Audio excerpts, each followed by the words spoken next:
News కు స్వాగతం. ముందుగా హెడ్లైన్స్. పీఎం కిసాన్ 20వ విడత నగదు విడుదల చేసిన ప్రధాని మోదీ. శ్రీవారిని దర్శించుకున్న కేంద్ర మంత్రి నితిన్ గడ్కరీ.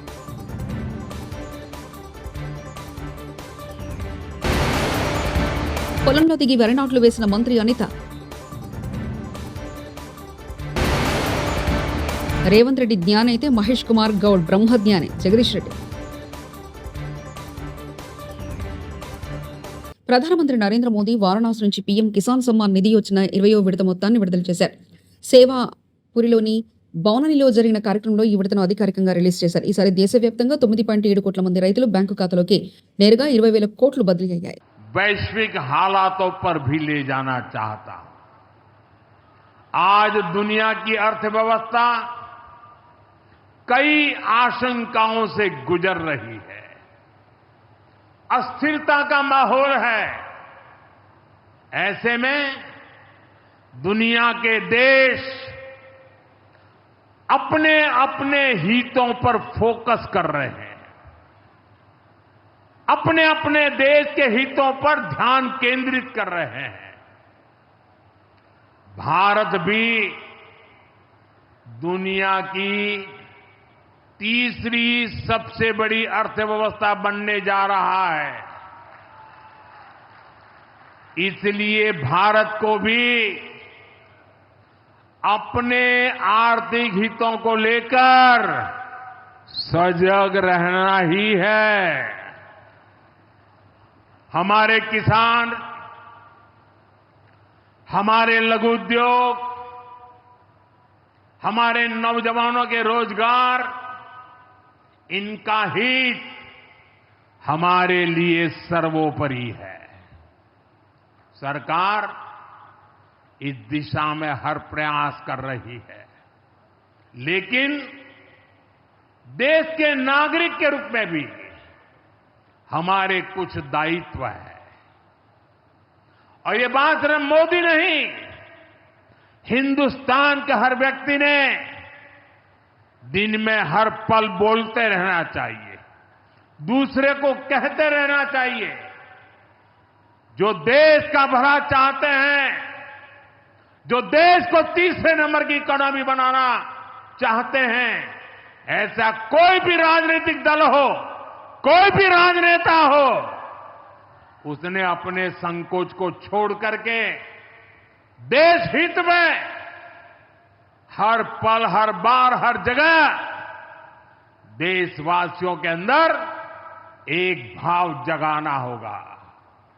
और वो है हम स्वदेशी का संकल्प लें.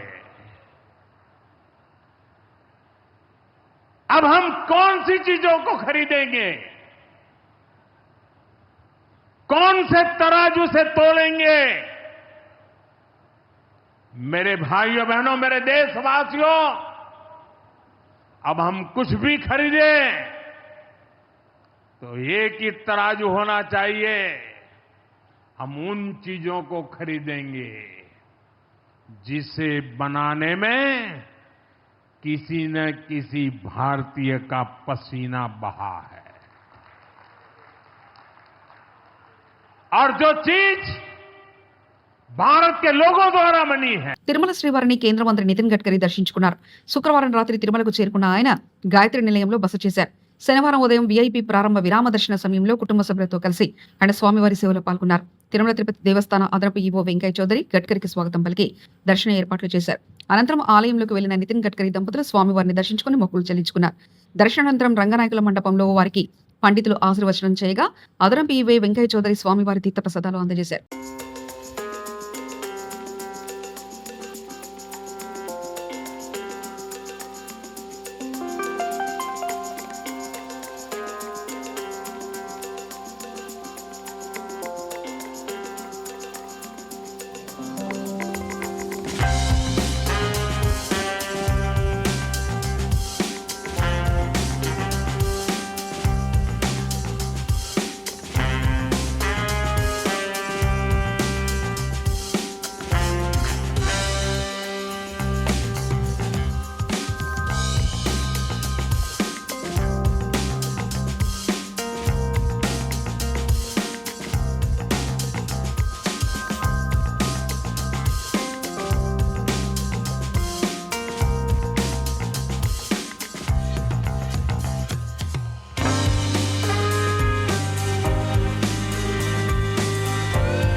ఏపీ హోంమంత్రి వంగలపూడి అనిత పొలంలోకి దిగి వరనాట్లు వేశారు. విజయనగరం జిల్లాలో శనివారం ఆమె పర్యటించారు. గణపతి నగరం మార్కెట్ యార్డ్ లో నిర్వహించిన అన్నదాత సుఖీభవ, పీఎం కిసాన్ పంపిణీ కార్యక్రమాలకు అనిత హాజరయ్యారు. మార్గమధ్యంలో పురిటిపెంట, మధుపాడ సరిహద్దుల్లో పొలంలోకి దిగి వరి నాట్లు వేశారు. రైతులు, వ్యవసాయ కూలీలతో మాట్లాడి వారి కష్టసుఖాలు తెలుసుకున్నారు. రైతు సంక్షేమానికి కూటమి ప్రభుత్వం కట్టుబడి ఉందని ఆమె తెలిపారు.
మహిళా సాధికారత ఆధారంగా తెరకెక్కిన భగవంత్ కేసరి చిత్రానికి జాతీయ అవార్డు రావడం సంతోషంగా ఉందని సినీ నటుడు నందమూరి బాలకృష్ణ చెప్పారు.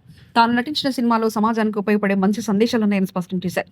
అంతకుముందు అమరావతిలో ఈ నెల 11న బసవతారకం క్యాన్సర్ ఆసుపత్రి చేయనున్న భూమి పూజ ఏర్పాట్లను ఆయన తన సన్నిహితులు గాంధీ, సిద్ధాంతి, నాగమల్లేశ్వరరావుతో కలిసి పరిశీలించారు. ఈ సందర్భంగా బాలయ్య మీడియాతో మాట్లాడారు. మొత్తం 21 ఎకరాల్లో క్యాన్సర్ ఆసుపత్రిని నిర్మిస్తున్నట్లు చెప్పారు. 3 దశల్లో ఆసుపత్రి నిర్మాణం ఉంటుందన్నారు. అదేవిధంగా హిందూపురంలో పెద్ద ఎత్తున అభివృద్ధి కార్యక్రమాలు త్వరలో శ్రీకారం చుట్టనున్నట్లు చెప్పారు.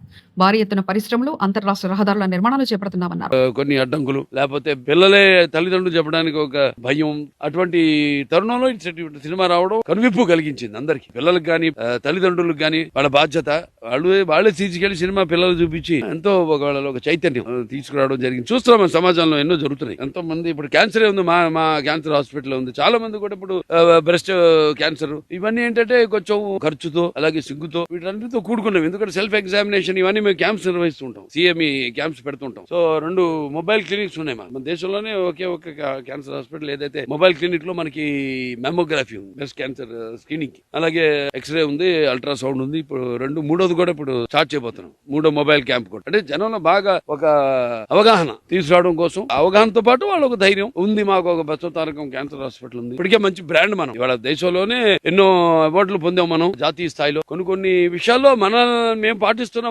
ఈ రూల్స్ ని, వాటిని పరిగణనలోకి తీసుకోమని కేంద్ర ప్రభుత్వం సూచించడం కూడా జరిగింది. బసవతారకం హాస్పిటల్ వాళ్ళు ఏ పద్ధతులు వెళ్తున్నారు ఏంటి, వాటి మీద స్టడీ చేయమని చెప్పడం జరిగింది. అలాగే క్యాన్సర్ హాస్పిటల్లో కూడా ఉన్న మన దేశంలో 3-4 స్థానంలో ఉన్నాం మనం ఇవాళ బసవతారకం. సరే, ఇవాళ అన్ని కూడా ఎప్పటికప్పుడు అందరూ సినిమాలు మేము చేసి ఏదైనా అంతే, అటు సినిమాలైనా ఇటు సామాజిక సేవ అయినా ఏదైనా ఒక మంచి ఒక ప్రజల్లో చైతన్యం, ప్రజల్లో ఒక అవగాహన, ప్రజల్లో ఒక కనువిప్పు కలిగించేవి. సో అక్కడ కూడా బాగా ఇన్సిడెన్స్ పెరిగిపోయి ఒత్తిడి కూడా ఎక్కువైపోయింది. అక్కడ కూడా ఎక్స్పాన్షన్ కి వెళ్తున్నాం హైదరాబాద్ లో. మరి ఇప్పుడు ఇక్కడ తుళ్ళూరులో కూడా ఇక్కడ 21 ఎకరాలు మాకు అప్పుడు ఇవ్వడం జరిగింది ప్రభుత్వం. ఇవాళ ఈ 13న ఇక్కడ మళ్ళీ పూజ చేసుకుని ఈ అతి త్వరలో సీఎం గారి ఆలోచన కూడా అదే. ఇక్కడ నుంచి ఏది అంత త్వరగతిన అన్ని పూర్తి కావాలి, శరవేగంగా పనులన్నీ పూర్తి కావాలని ఇప్పుడు ఇవాళ 13 మొదలు పెట్టి మాది 3 ఫేజ్ల కింద దీన్ని డెవలప్ చేస్తున్నాం. మాది నో ప్రాఫిట్ నో లాస్, మాది ట్రస్ట్ అంటే ఎక్కువ దాతల మీద వాళ్ళ మీద ఆధారపడటం, ప్రభుత్వం యొక్క సహాయ సహకారాలు ఇక్కడ తెలంగాణ గానీ ఇక్కడ ఆంధ్ర కానివ్వండి, మా బ్యాంకర్స్ అయితేనేమి, లేకపోతే ప్రైవేట్ అండ్ వీళ్ళు సెక్టర్స్, పబ్లిక్ పారిశ్రామికవేత్తలు కానివ్వండి, వీళ్ళందరి సహాయ సహకారాలతో ఇంతవరకు ఆసుపత్రి హైదరాబాద్ లో ఈ స్థాయికి చేరగలిగాం. భారతదేశంలోనే ఒక one of the top cancer hospitals. సినిమాలు కూడా ఏదన్నా ఇప్పుడు మనం జనంతో టచ్ లో ఉంటానే ఉంటాం. సేవా కార్యక్రమంలో అలా సందేశం అన్ని కలగలుపు మొత్తం ఈ సినిమాని గుర్తించినందుకు తెలుగు మన రీజనల్ లాంగ్వేజ్ నుంచి సినిమాని అత్యుత్తమ చిత్రంగా దీన్ని ఎన్నుకున్నందుకు జ్యూరీ మెంబర్స్ కి అందరూ కూడా నా కృతజ్ఞతలు తెలియజేస్తాను. స్లాటర్ హౌస్ లో మా గురించి మాట్లాడేటప్పుడు సోయితో మాట్లాడాలి. మేము కాళేశ్వరం గురించి మాట్లాడుకుంటుంటే ఈ స్లాటర్ హౌస్ యాంకర్లు ఎక్కడన్నా దాక్కొని విన్నారా? మీరు ఎవరైనా జాక్కోండి, కానీ మా గురించి మాట్లాడేటప్పుడు ఒళ్ళు దగ్గర పెట్టుకుని మాట్లాడినట్టు జగదీష్ రెడ్డి వ్యాఖ్యానించారు. మిత్రం గారు, ఒక యాంకర్ చాలా రెచ్చిపోయి ఈయనతో 2 మంత్రులు కూర్చురట, దానికి ఏదో కమిషన్ రిపోర్ట్ మీద ఏదేదో మాట్లాడుతున్నారట. ఈయన పరకాయ ప్రవేశం చేసి దాంట్లో చాలా మాట్లాడుతున్నాడు. ఎవరు చెప్పిండి నాకు? లోపల మాట్లాడుతున్నది కేవలం ఢిల్లీ పోతున్నా, నీ వాటా ఎంత ఇస్తావు, నీ వాటా ఎంత ఇస్తావు, కమిషన్లు మీరు ఇంత దొబ్బినరు, ఇంత వాటా ఇవ్వాలి, నేను ఒక్కరిని ఎట్లా ఇవ్వాలి అని చెప్పి మాట్లాడుకున్న వీళ్ళు ముగ్గురు నిన్నగా. ఎవడు చెప్పిండి యాంకర్కి? మాట్లాడేటప్పుడు జాగ్రత్త మాట్లాడాలి. నువ్వు వానికి డబ్బా కొట్టుకో, మాకు అభ్యంతరం లేదు, కానీ మా గురించి మాట్లాడేటప్పుడు సోయితో నుండి మాట్లాడాలి. ఎవరి గురించి మాట్లాడుతున్నారు? ఒక మాజీ ముఖ్యమంత్రి గురించి, ఈ రాష్ట్రాన్ని తెచ్చిన ముఖ్యమంత్రి గురించి, మంత్రివర్గం గురించి వీళ్ళు మాట్లాడేటప్పుడు నీ ఇష్టం వచ్చినట్టుగా 100% నిన్న ముగ్గురు కోసం ముచ్చట పెట్టుకుంది. ఏం చేయాలి? నెలకు 2,500 కోట్లు అంటే నేను చేస్తున్నా ఒక్కరిని, మీరు తింటలేరా, మరి మీ మాటల సంగతి ఏంది, తిండి అని చెప్పి మాట్లాడుకొని తీసుకొని పోయిండు. జరిగింది అది.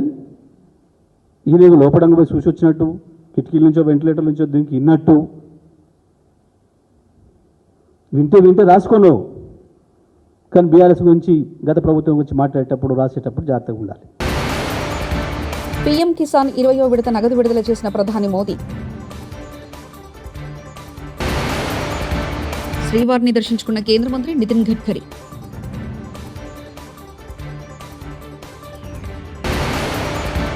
పొలంలో దిగి వరి నాట్లు వేసిన మంత్రి అనిత. రేవంత్ రెడ్డి జ్ఞాని అయితే మహేష్ కుమార్ గౌడ్ బ్రహ్మజ్ఞాని జగదీష్ రెడ్డి. ఇవి బులెటిన్ విశేషాలు.